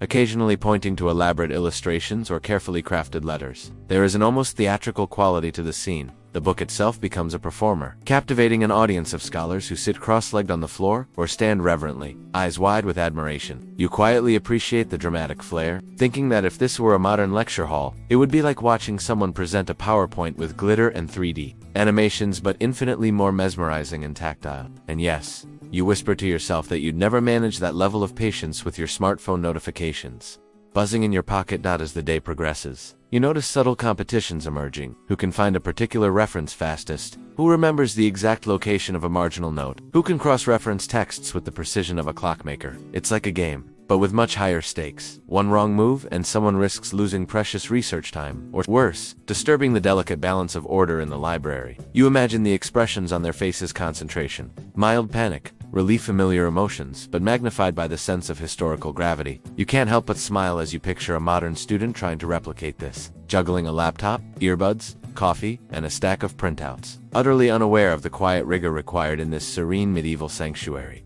Occasionally, a scholar rises to retrieve a book from a higher shelf, a delicate ballet in itself. You notice the chain swinging slightly as the volumes are freed, and the tiny click of locks engaging and disengaging provides a subtle percussive background, almost like an ambient rhythm. It's a strange sort of music, and you find yourself tapping your fingers along with it, careful not to disturb anyone. The librarian watches from a distance, eyes alert but unintrusive, a quiet conductor of this symphony of learning. There's humor in imagining him orchestrating chaos if it were a modern office instead. Staplers flying, printers jamming, people muttering under their breath. But here, centuries of practice have honed a near-perfect harmony that only someone truly present can appreciate. You observe the ritual of note, a gentle choreography of parchment, ink, and thought. Each scholar seems to have developed their own unique shorthand, a private language of marks and symbols that only they fully understand. You lean closer, curious, and notice a tiny sketch of a cat on the corner of a page, lazily lounging atop a stack of books. You chuckle because the medieval sense of humor is still alive. Tiny rebellions against the weight of serious scholarship. Historians still debate whether such doodles were meant as jokes, stress relief, or coded messages. But in this quiet moment, they feel like a small, comforting bridge between you and the humans who lived long before your time. The ebb and flow of people continues, and you realize that even the smallest gestures, the careful turning of a page, the gentle lowering of a quill, the discreet passing of a note create a rhythm unique to this space. You can sense the accumulation of countless moments like these, repeated over decades, forming an invisible lattice of memory and tradition. It's mesmerizing, almost hypnotic. You lean back and feel a calm settling over you. A quiet understanding that this library, with all its rules, quirks, and rituals, is alive in a way that transcends the mere physicality of books and chains. And in a soft, almost imperceptible way, it feels as if the room itself is whispering secrets, inviting you to learn not just from the texts, but from the very presence of the people who treasured them. By now, you've absorbed the delicate balance of order, respect, and whimsy. You notice how each scholar's presence contributes to the atmosphere, their whispered observations, gentle footfalls, and careful handling of manuscripts all interweave into a seamless tapestry. You reflect on how modern libraries could hardly replicate this, where silence is often broken by loud conversations, phone rings, and the tapping of keyboards. Here, centuries of tradition create a sanctuary, a slow, deliberate heartbeat of knowledge, where the smallest detail, a glint of gold, the soft sway of a chain, a doodle in the margin carries profound significance. And as you sit quietly, you can almost feel yourself becoming part of that rhythm, your breathing aligning with the gentle pulse of the room, the whispered legacy of scholars past, present, and perhaps future. You step cautiously toward the dimly lit corridor, feeling the cool stone floor beneath your shoes, and notice that the air grows heavier, almost expectant, as you approach the restricted section. The smell changes subtly, carrying hints of old parchment, beeswax, and a faint tang of iron from the chains that still guard some of the more secretive texts. Your footsteps echo softly, a gentle reminder that even the smallest sound might disrupt the solemn air of mystery that permeates this place. You take a deep breath, feeling a flutter of curiosity mingled with a faint shiver of apprehension, and realize that this is no ordinary shelf. This is a sanctum of forbidden knowledge, a place where the margins of history brush tantalizingly against the unknown, and where each book seems to hum with the power of secrets meant only for careful, deliberate eyes. Honestly, if you dropped your phone here, it might get shushed so sternly you'd swear the manuscripts themselves were judging your choice of ringtone. The first volume you notice is bound in dark leather, worn smooth from centuries of cautious handling. Chains still cling to its cover, remnants of a time when even a scholar's curiosity could be a risk. You bend closer and see the subtle, meticulous markings on the edges, small notes warning against unauthorized use, and you feel a twinge of awe for the scribes who risked wrath, or worse, to leave their protective instructions. A faint, almost imperceptible laugh escapes you as you imagine modern librarians attempting this: slap a GPS tracker on a paperback and call it secure. Historians still debate exactly how strictly access to these dangerous texts was controlled, but you can feel the weight of that uncertainty pressing in. A reminder that the line between scholarly pursuit and forbidden knowledge has always been, quite literally, chained. You wander down the row, your fingers brushing along cold iron-bound spines. Some books are surprisingly small, compact enough to hide in a sleeve, while others are massive, almost awkwardly cumbersome. Their pages thick and their bindings stiff with protective layers of leather and metal. One particularly large manuscript nearly tips from the shelf,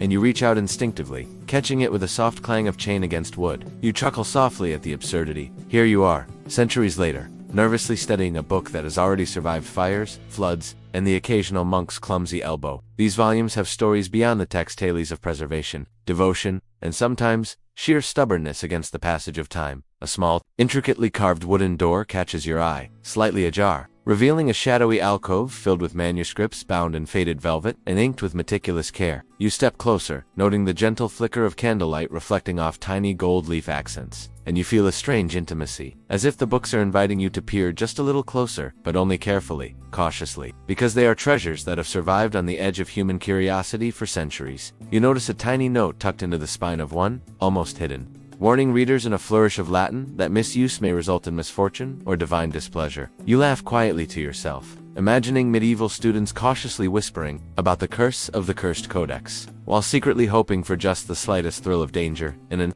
otherwise orderly life. You pause to observe the patterns of protection: chains looped through metal clasps, iron rods securing shelves, small locks that rattle when touched, each one a testament to the effort expended to guard knowledge. There's a rhythm here, a deliberate choreography. The chains sway slightly as if breathing. The candlelight casts moving shadows that dance along the floor and walls, and you feel a quiet reverence for the ingenuity that made such careful security possible. You imagine someone trying to steal a volume, slipping on the stone floor or tangling in the chains, and you can't help a tiny giggle. Historians still debate whether these chains were more for physical security or psychological deterrence, but from where you stand, they seem to perform both roles beautifully. Like silent guardians of human curiosity, a scholar emerges from the shadows, gloved hands clasping a small, nondescript book, and you watch as they kneel and gingerly unlock a chain to access it. There is a delicate ritual in each gesture, almost ceremonial, a quiet acknowledgement of the sacredness of knowledge. You notice how the scholar's eyes flick between the book and the locks, as if measuring the balance between desire and caution. You can't help comparing it to your own modern impulse to just Google it.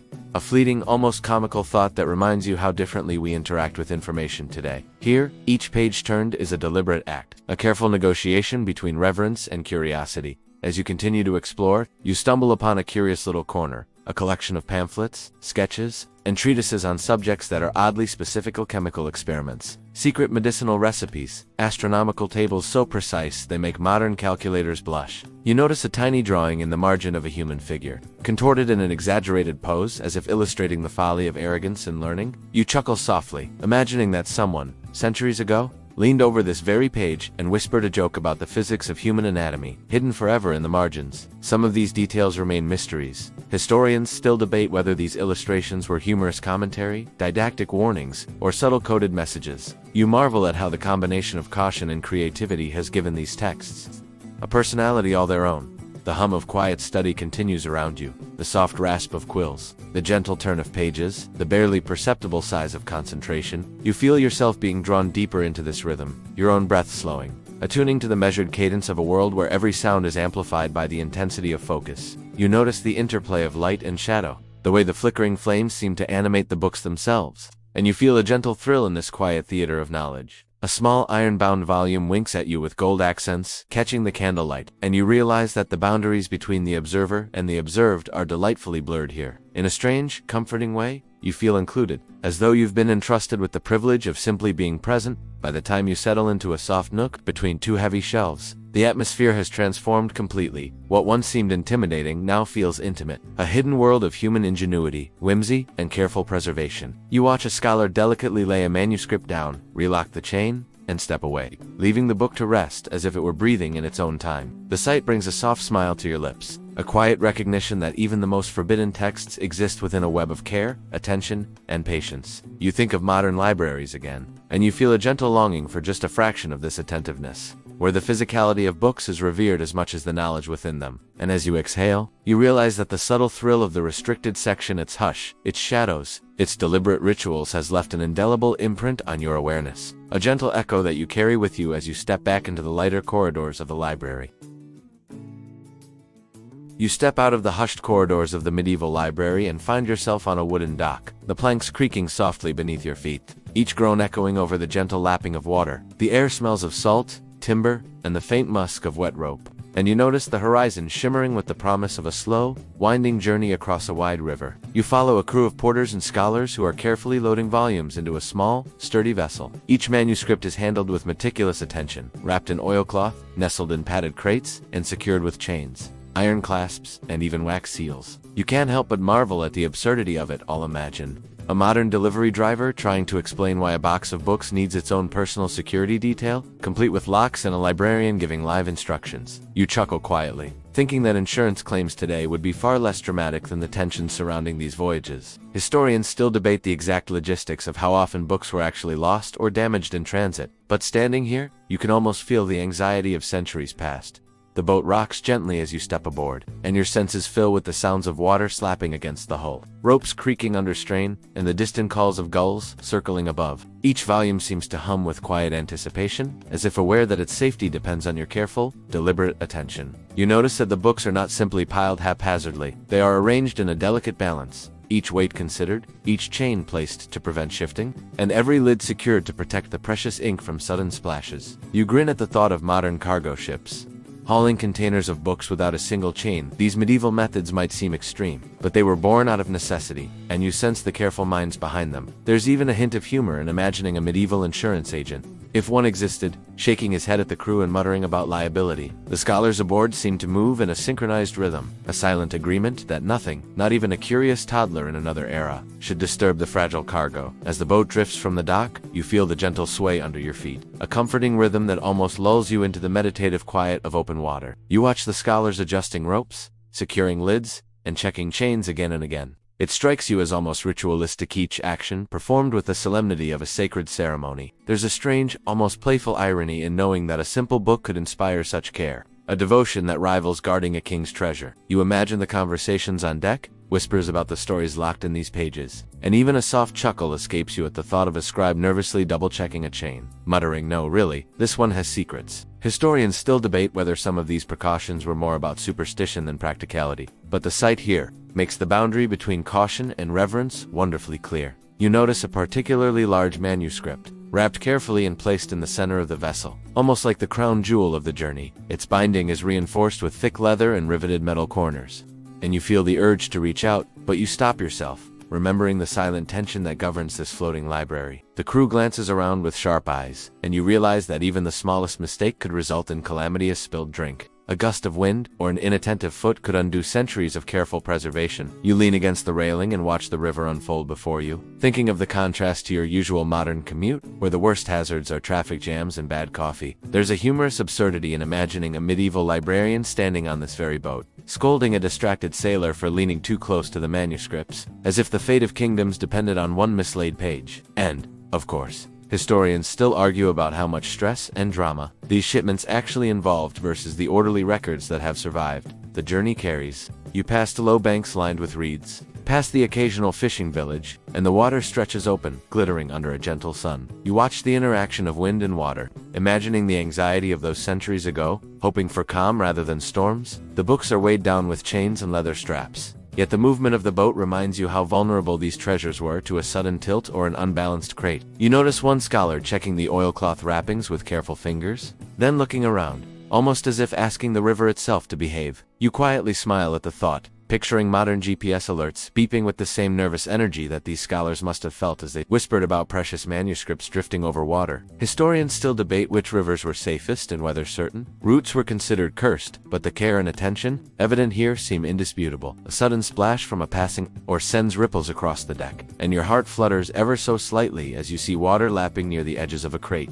You bend instinctively to ensure that everything remains perfectly in place, your fingers brushing against the metal clasps and leather bindings. It's almost like performing a delicate dance, balancing the natural movement of the river with centuries of accumulated care. You can't resist imagining a tiny medieval footnote scribbled on a page. "Keep hands off water" is not forgiving. A quiet laugh escapes your lips. The humor in human obsession with preservation, transcending time. Some scholars still debate whether this extreme care was necessary or over. But standing here, feeling the gentle sway, it's easy to appreciate why no shortcut was ever taken. As the hours pass, you feel the meditative rhythm of the journey seep into your bones. The soft slap of water against the hull, the low murmur of scholars consulting one another, and the occasional tinkle of chains create an ASMR-like lullaby that tugs at your awareness. You notice tiny imperfections in the manuscript's leather, delicate cracks filled with careful repair, and wonder at the hands that tended these books long before your own time. A playful thought flits across your mind. If only modern package tracking offered the same sense of ritual and respect. No beeping scanners, no hurried drop-offs, just a slow, deliberate journey where every item mattered deeply. Historians still debate how often manuscripts were lost at sea, and while records are incomplete, the fact that you can touch these ideas today feels like a miracle. By the time the boat nears a small harbor, the sun is lowering toward the horizon, and the water glows like molten gold. You watch the scholars gently unloading each crate, replacing chains and checking clasps with meticulous care. You feel a sense of quiet triumph, a shared satisfaction between you and the invisible hands of centuries past. Knowing that this delicate cargo has survived another day, you glance around at the water, imagining other boats, other journeys, other books, each one a silent testament to human curiosity and devotion. A quiet chuckle escapes you as you picture a medieval sailor joking about books being heavier than a barrel of ale. A small human touch echoing across the ages. And as the manuscripts are carefully placed on solid ground, you realize that these chains, these precautions, this gentle dance with water, have been part of a tradition far more intimate than most realize, a choreography of care that connects you, in a small way, with generations of guardians before you. You step back into the familiar corridors of the library, yet today the scent that greets you is different, more pungent, more urgent, a mixture of damp parchment, charred wood, and the faint, lingering temps of mold. The air is heavy and thick, and as you tread carefully over the stone floor, your ears pick up the subtle, almost musical creak of water-soaked beams settling, and the soft skitter of tiny feet that remind you that you are not alone. Somewhere, a mouse darts across a shelf, sending a shiver up your spine and a quiet chuckle through your chest. You can almost imagine a medieval scholar, glasses slipping down his nose, muttering, "Again, that little beast has better library privileges than I do." Historians still debate exactly how frequently vermin disrupted monastic collections. But standing here, witnessing the aftermath, it feels like their influence was both mischievous and unavoidable. The first evidence of catastrophe comes subtly, a dark, spreading stain along the base of a shelf, curling up the edges of a once pristine manuscript. You bend down, your fingers brushing against the soft leather, noting the way it warps slightly under the pressure of moisture. You think of modern disasters, flooded basements or leaky roofs, but these medieval scribes had no climate control, no waterproof safes, no dehumidifiers humming quietly in the background. The contrast is almost comical,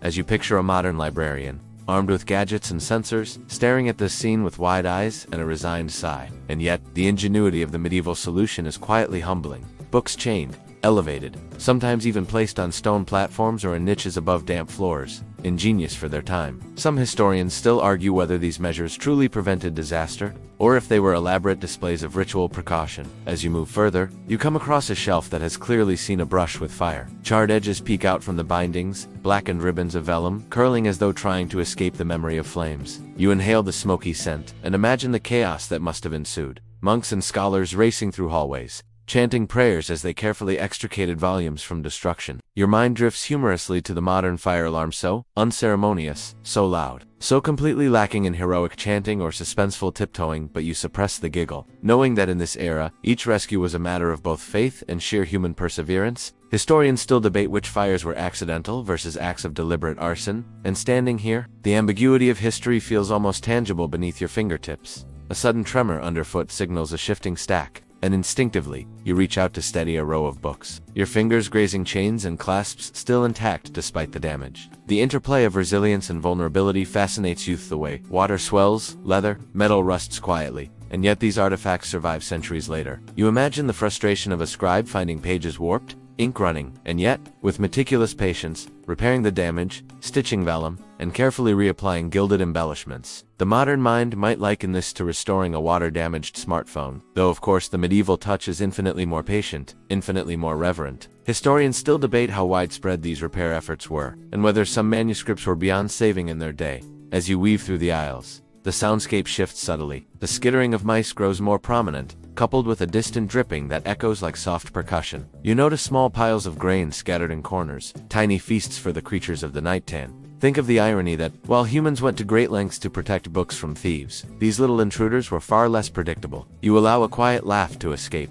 picturing a medieval scholar meticulously adjusting chains, only to find a mouse lounging across the pages later. Some historians still debate how seriously these infestations impacted collections, but in this moment, the chaos feels intimate, almost charming in its persistence. Your gaze moves upward toward the ceiling, where smoke stains linger, and you feel the weight of centuries of vigilance. Chains clink softly as you pass, some taut and others sagging, evidence of repeated inspections and human care. You notice scorch marks on the stone floor, and faint odorous traces of soot, a reminder that fire and water were persistent threats. You imagine the conversations that must have taken place. Heated debates over which volumes were worth risking life to save. Whispers of blame, the occasional joke at another's expense. All while the underlying anxiety remained omnipresent. You shake your head slightly, amused by the thought of medieval risk management meetings, complete with monks wearing chain belts and wax-stained robes. Historians still argue about whether the lessons learned from each disaster were systematically recorded or passed down by word of mouth. Yet standing here, the methodical patterns in damage and repair seem to speak volumes. The most dramatic evidence comes when you reach a small alcove near the back. Here the water had pooled in a subtle depression, leaving behind a gleaming film across the floor. You watch your reflection ripple as you kneel to examine a particularly fragile manuscript, its leather swollen and ink bleeding delicately into the fibers. The interplay of danger and protection is stark. Chains remain taut, clasps secure, yet the book itself bears the unmistakable imprint of human vulnerability against nature's whim. You can almost hear a medieval librarian muttering under his breath, perhaps a humorous warning to the river itself. Do not tempt me. Historians still debate how often books actually survived these conditions versus being lost entirely, but the tactile evidence here is undeniable and oddly comforting. Nearby, a small, rusted iron hook dangles from the wall, part of a makeshift solution to suspend manuscripts above floor level. You run your hand along the worn metal and smile at the ingenuity, the sheer inventiveness that turned adversity into protection. A mouse darts along the wall, and you notice that even in decay, life finds a way to coexist with human care. You shake your head, thinking that modern library protocols would be appalled at such improvisation. Yet there is a charm in these imperfect, resilient measures. Historians still debate whether these strategies were widespread or unique to certain monasteries, but standing here, the evidence feels both practical and poetic. Finally, as you rise to leave, you take a moment to breathe in the mingled scents, wet leather, soot, parchment, and a faint trace of the river that meanders nearby. You run your fingers over a chain, feeling its cold weight, imagining the generations of scholars and librarians who relied on such simple yet effective mechanisms to safeguard their intellectual treasures. You chuckle softly, imagining a modern-day book courier complaining about traffic, unaware that a medieval scholar's commute involved rivers, vermin, and fire, all while negotiating chains and clasps. Historians still debate how much drama truly accompanied these journeys, but the tactile memories left in every crease, stain, and chain are undeniable, and for a brief moment, you feel intimately connected to a lineage of caretakers spanning centuries. You step out of the dim, heavy corridors of the chained bookrooms and find yourself in a surprisingly lively courtyard, where the air hums with an energy entirely different from the solemn hush of the library halls. The chatter of young voices mingles with the sound of leather boots striking the cobblestones, the clatter of books being jostled in arms, and the occasional gasp as a student narrowly avoids tripping over a stray satchel. You feel the rhythm of this world, immediately a sense of urgency, anticipation, and barely contained curiosity, as if knowledge itself has been unleashed from the chains and is running toward eager minds. You can almost picture the scene as a bustling university campus of the Middle Ages, though of course modern students would be glued to laptops instead of parchment and ink, and probably complaining about Wi-Fi instead of dusty floors. You suppress a quiet laugh, imagining a professor sighing at Wi-Fi signals that don't exist yet. As you weave through the crowd, you notice the unmistakable sight of chained books again, but now, their presence feels almost ceremonial. A group of students clusters around a small wooden table, each clutching a volume that is secured with a chain, the links stretching just far enough to allow reading while ensuring the precious text cannot walk away on its own. You reach out, brushing your fingers along the cool metal, marveling at the balance of restriction and accessibility. The scene is oddly familiar, reminiscent of the library you've walked through countless times. Yet now it carries the energy of intellectual the competitive thrill of being the first to consult a rare manuscript, and the occasional panic when one realizes their book might be due back too soon. Historians still debate the exact rules and customs surrounding these chains, whether they were more practical or more theatrical. But here, in the midst of the crowd, their purpose feels vividly alive. You notice a student attempting to sneak a look at a neighbor's book, only to be gently scolded by a stern-looking tutor. The tutor's expression is part amusement, part mild exasperation, as if he's both protecting knowledge and subtly enforcing the pecking order of who gets which book first. You can't help but grin quietly, imagining a modern-day equivalent, a library security guard with a barcode scanner, a student whispering, "I'm just borrowing your e." The humor of the centuries-old struggle to access knowledge is strangely comforting, reminding you that some challenges, like the scramble for limited resources, never really go out of style. Historians still argue about how strictly such rules were enforced and whether bending them was common practice. Yet the careful dance you witness here feels like a living compromise between order and ambition.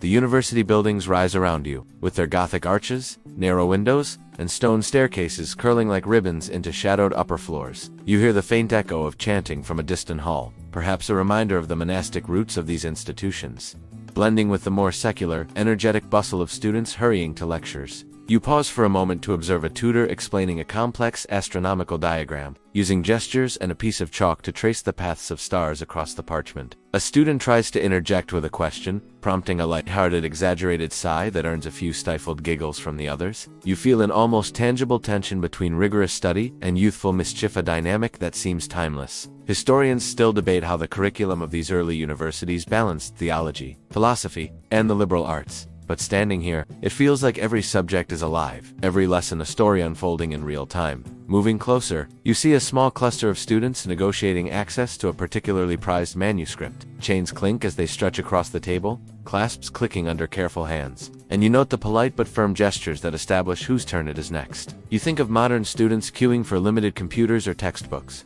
and a quiet chuckle escapes you, realize that some frustrations are universal, no matter the century. One student whispers to another, likely sharing a mnemonic or clever joke about the text, and you smile at the thought that camaraderie and subtle rebellion against constraints have always been part of the academic experience. Historians still debate the role of social interactions in scholarly development, whether they distracted from study or enriched it. But here, you sense both a lively, communal energy that brings the manuscripts to life beyond their bindings. A tutor passes by, checking the chains and gently nudging a student back into place. You notice the variety of chains, some thick and cumbersome, others lighter, flexible enough to allow rapid consultation of the text. The ingenuity behind each design becomes clear. You can almost hear the quiet discussions that must have taken place between bookbinder and librarian centuries ago. Deciding whether a chain should prioritize security or usability, you laugh quietly to yourself, imagining a modern chain consultant hired to optimize library efficiency, perhaps offering charts and algorithms instead of metal. Historians still debate the extent to which chains were standardized, but standing here among living scholars,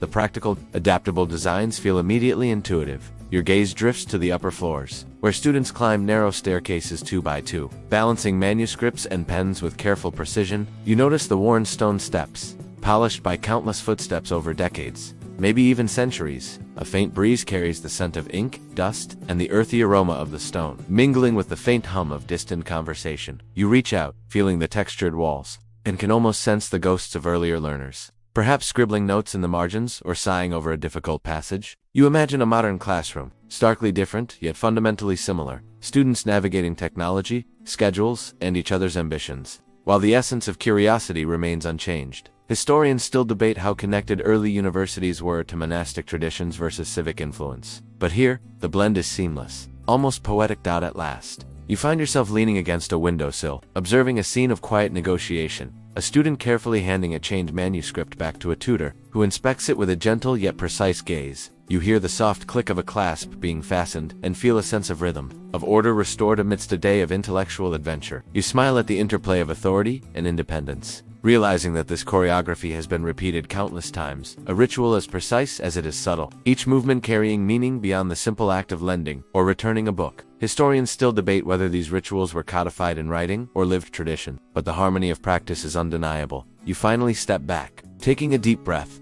letting the sounds and scents of the courtyard fill your senses. The laughter, the clinking of chains, the soft rustle of parchment, and the occasional squeak of a mouse create a tapestry of life and learning that feels surprisingly intimate. You realize that the rise of universities transformed the very culture of books, chains, and scholarship, replacing fear and isolation with engagement and collective pursuit. You suppress a chuckle at the thought of a modern student worrying about late fees versus these medieval scholars navigating literal chains. Standing here, the continuity of curiosity and care for knowledge seems almost sacred. A reminder that while tools and methods evolve, the spirit of inquiry endures across centuries. You follow the winding corridors out of the bustling university halls, your fingers brushing over familiar stone walls. Still cool to the touch, despite the sunlight streaming through the high, narrow windows. There's a gentle calm in the air now, a feeling that something fundamental is shifting in the world of books. You notice the old chains lying in small stacks on a table, previously worn and rusted, their links heavy with history, yet now strangely out of place. The sense of permanence you once felt in the chained books seems to be dissolving, as if the world itself is inviting these manuscripts to breathe freely for the first time in centuries. You can almost imagine the chains sighing, reluctantly conceding to progress.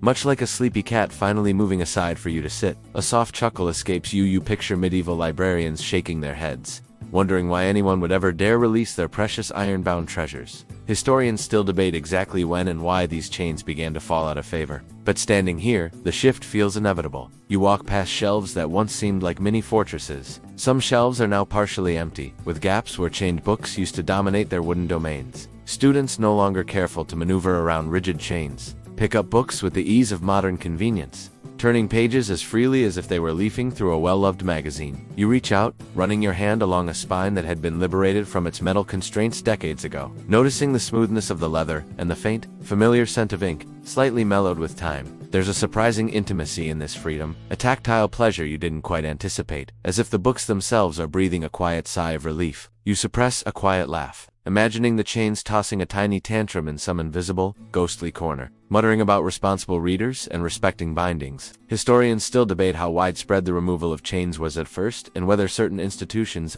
resisted it more fiercely. Yet the effect of liberation is undeniable. The innovation of the printing press looms large in your mind as you move further along, past tables cluttered with manuscripts and early printed books, some still delicately chained out of habit or tradition. You notice the gleam of movable type and the crispness of printed pages, a stark contrast to the hand-scribed volumes around them. Here, the convenience of mass production means books no longer require the same heavy-handed protection. You imagine the medieval librarian, frowning at the first batch of printed books, muttering, "Do they really think anyone will steal these sheets?" A worry that feels quaint now, almost charming. The transition from manuscript to print is palpable in this quiet room, as if every page carries the weight of both fear and optimism. Historians still argue over how quickly institutions embraced printed works and whether they were trusted more or less than hand-copied texts. But you feel the momentum of progress moving steadily forward. You notice students now reading side by side, leaning comfortably into open volumes without the awkward stretch of chains constraining them. A gentle breeze drifts through an open window, carrying the scent of ink, paper, and the faint sweetness of beeswax used for sealing letters. You observe a student laughing quietly at a passage,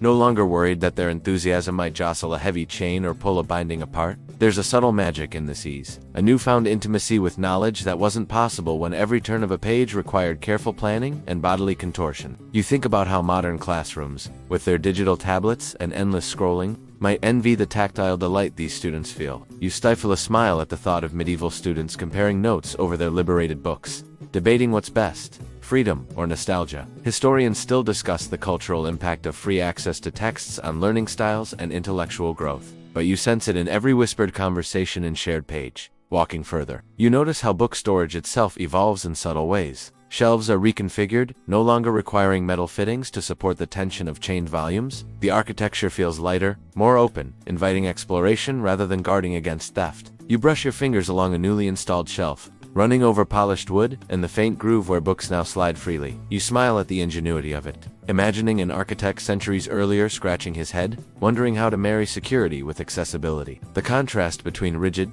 fortress-like shelves and these more liberated designs is striking. The shift isn't just practical, it's philosophical. Historians still debate how much of this change was driven by technology versus evolving ideas about intellectual property and communal learning. Yet the outcome is tangible. Books are freer, students are bolder, and the library feels alive in a way it never did before. Your gaze drifts to a small corner, where once a chain would have anchored a prized manuscript. Now, the book rests on the table as if it belongs to the student who picked it up, and indeed, it seems to. You watch his hands hover hesitantly over the page, fingers brushing lightly, as if unsure they're allowed to touch what was once forbidden. You suppress a chuckle, imagining a chain ghost wriggling under the table, muttering about discipline and the good old days. The juxtaposition of liberation and lingering caution is oddly charming. Historians still argue over whether this tentative reverence stems from habit or genuine respect, but in the moment, you sense a quiet celebration of trust, a gentle acknowledgement that knowledge is no longer a hostage. A student passes by, carrying a bundle of books, none of them chained. You notice a subtle glow on the pages, sunlight catching the slightly worn edges, as if the books themselves are grateful for the freedom. There's a tactile rhythm to the way students handle them, an unspoken etiquette forming organically, gentle, attentive, reverent, yet relaxed. You watch them, and a small smile creeps across your face as you imagine the first librarian to witness such freedom, blinking in disbelief and possibly muttering, "I'm too old for this." Historians still debate the social dynamics of these early interactions with unchained books, whether it encouraged collaboration or led to new rivalries. But standing here, you feel the quiet triumph of accessibility and shared curiosity. You move toward a window, looking out over the campus where students once queued anxiously for access to a single chained volume. Now, multiple copies of the same text sit on open shelves, available to anyone who wishes to consult them. The sight evokes a sense of relief and a tiny pinch of nostalgia. You almost miss the quirky tension of chains. Yet the freedom is undeniably more beautiful. A gentle breeze carries the sound of distant bells, signaling the start of another lecture, or perhaps just the passage of time, and you feel a gentle connection to the centuries of learners who have walked this path. Some constrained by iron, others by tradition, and now many liberated by ingenuity. Historians still argue about the precise chronology of this transition, but you sense its inevitability in the ease, joy, and subtle reverence of the students around you. Finally, you pause near a shelf that houses some of the last chained manuscripts, now surrounded by open, freely accessible volumes. You run your fingers lightly over the remaining chains, noting how decorative some links have become, more symbolic than functional. You imagine the pride of a bookbinder, the anxiety of a librarian, and the giddy thrill of a student who can finally explore without restraint. A quiet laugh escapes you as you picture someone trying to teach a class on chain etiquette. Today it would be met with bewildered stares and chuckles. Historians still debate the cultural and pedagogical impact of these liberated spaces, but you feel it in the gentle murmur of pages, the shared laughter, and the sense of discovery flowing unhindered. In this quiet moment, you understand that the liberation of books isn't just physical. It's intellectual, emotional, and almost spiritual. You pause at the threshold of the almost modern library, your footsteps soft on the polished wooden floor that smells faintly of varnish and history mingled together. The space stretches before you in light-filled serenity, with rows of open shelves and well-worn reading tables, inviting exploration without the slightest hint of chains. You take a deep breath, and the scent of ink, paper, and wood carries you backward, all the way through centuries of custodianship, curiosity, and caution. It's strangely comforting, this sense that knowledge has survived the storms of time, intact, yet now free, like a bird finally released from a cage it never knew it had been in. You can almost hear the whispers of librarians past, muttering to each other about the oddity of trusting human hands and hearts. Historians still debate how quickly society embraced the freedom of books, and whether the shift represented only practicality or a deeper, almost philosophical revolution. But standing here, you feel the gravity of that change in your bones. You wander slowly, letting your fingertips graze the edges of books now resting freely on their shelves, and you notice the faint impressions left by chains long removed. Each groove is a silent story of vigilance, of guardianship over fragile knowledge, and of a world that feared the theft of ideas as much as the theft of gold. You smile at the thought, imagining students centuries ago tiptoeing along shelves, strategizing every movement like miniature tacticians, only to see their successors now flip pages with a carefree rhythm. There's an almost playful contrast in your mind, the heavy iron of the past and the liberated rhythm of the present. You can't help but think of modern digital life, where knowledge is often just a click away, yet somehow lacks the tangible reverence this space carries. Historians still debate whether the liberation of books transformed learning more than the invention of the printing press itself. But you sense it here in every soft thump of a page, every whispered conversation, every tiny moment of discovery.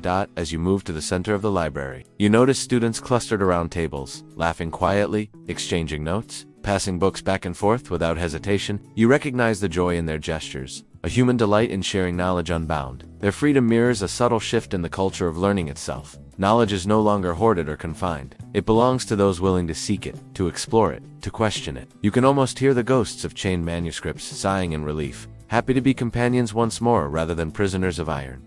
You chuckle softly, imagining a medieval librarian walking in now and flinching at the sight, perhaps muttering something about responsible use, while secretly marveling at the ingenuity of human trust. Historians still debate how much this newfound accessibility changed the landscape of scholarship, yet the answer seems evident in the animated, focused, yet relaxed energy around you. Your gaze drifts upward to the tall ceilings, where sunlight streams through high windows, dancing across pages and illuminating golden edges with a delicate shimmer. It's easy to forget, standing here, the threats that once loomed over these manuscripts, water dripping from stone ceilings, hungry rodents gnawing at bindings, the constant fear of fire. You recall the stories of chained libraries, of damp cellars and hasty repairs, of students and scholars tiptoeing around with books like precious jewels. You feel a wave of gratitude for the vision of those who slowly, carefully, dared to release the books from their chains, bridging the gap between preservation and accessibility. Historians still argue about the balance between security and freedom, yet the lesson now seems clear. Trust, wisely given, can yield incredible rewards. You smile, noticing a student carefully copying a passage, no chain restraining their hand,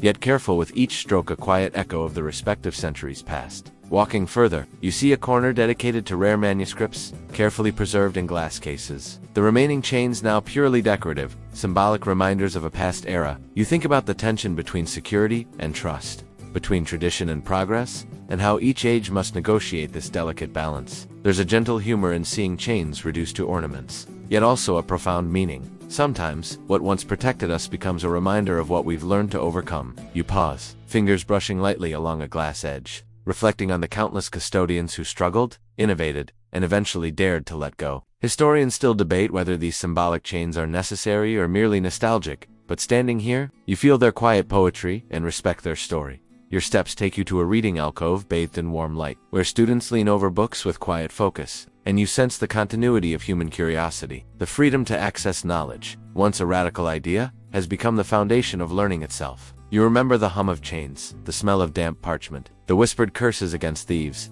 the guarded rituals, and you realize that every precaution, every restriction, every innovation paved the way for this moment, a space where books are companions, friends, mentors, and teachers, without the weight of iron holding them back. Historians still debate the exact tipping point when the cultural shift took hold, but you feel the lesson resonates beyond chronology, that preservation and trust, care and freedom must coexist to allow learning to flourish.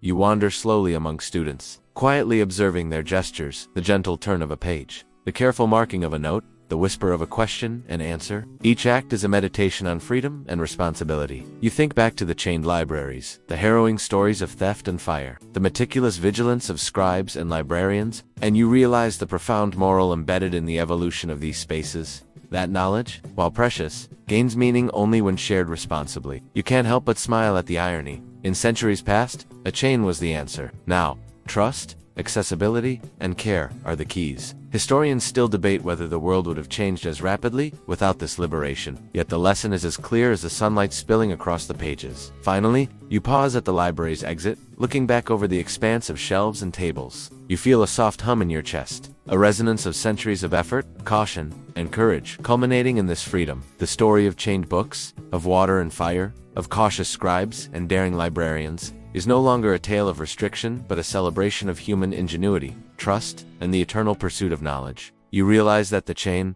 once a symbol of fear, has become a symbol of growth, a reminder that protecting what we treasure is vital, yet holding too tightly can prevent the very flourishing we hope to achieve. And in this gentle moment, as you take one last slow breath, you carry the quiet lesson with you, that the careful balance between care and freedom, vigilance and trust, is a guiding principle not just for books, but for life itself. You step out of the library, the sun warm on your back, and let the gentle lesson linger. A soft hum alongside the quiet rustle of pages still turning behind you. You walk away knowing that every book, every chain, every careful scribe and daring liberator has left an imprint not just on history, but on the ways we understand responsibility, access, and the beauty of trust. Whispering a final goodnight to the rows of shelves and the stories they hold, you carry the tranquility with you, the calm awareness that knowledge, once chained, can flourish freely when handled with care and respect. End of script. Sweet dreams.